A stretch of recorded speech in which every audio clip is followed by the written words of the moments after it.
ನಿನ್ನೆ ಉಸ್ತುವಾರಿ ಅವರು ಹೇಳ್ತಾ ಇದ್ರು ನೀವು ಬಂದಿರೋದು ನಮಗೆ ಗೊತ್ತೇ ಇಲ್ಲ, ಕರ್ನಾಟಕದಲ್ಲಿ ಏನೂ ಇಲ್ಲ ಅಂತ.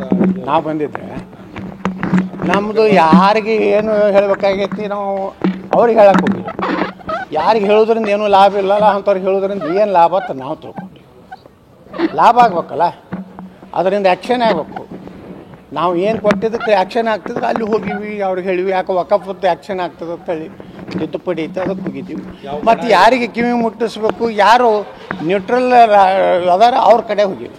ಯಾವ ಬಣನೂ ಇಲ್ಲ, ಬಿಜೆಪಿ ಒಂದೇ ಬಣ. ಇದಂತ ಸಣ್ಣ ಪುಟ್ಟ ವಿಚಾರಗಳು ಆಗ್ತಾನೆ.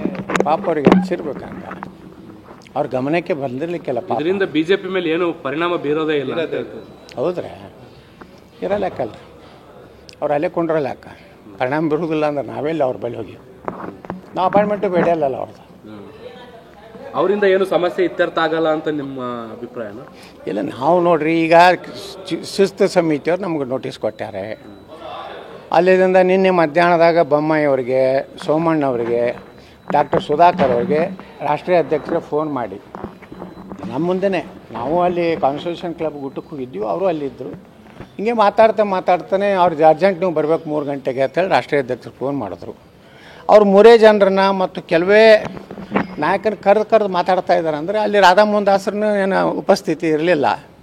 ಅದಕ್ಕೆ ಇದನ್ನು ರಾಧಾಮೋಹನ್ ದಾಸರನ್ನು ಬಿಟ್ಟು ಏನೇನು ನಡೆದಿದೆ ಕರ್ನಾಟಕದಲ್ಲಿ ಕೇಳಲಿಕ್ಕೆ ಕರೆದಾರೆ. ಸರ್, ಈಗ 6 ವರ್ಷ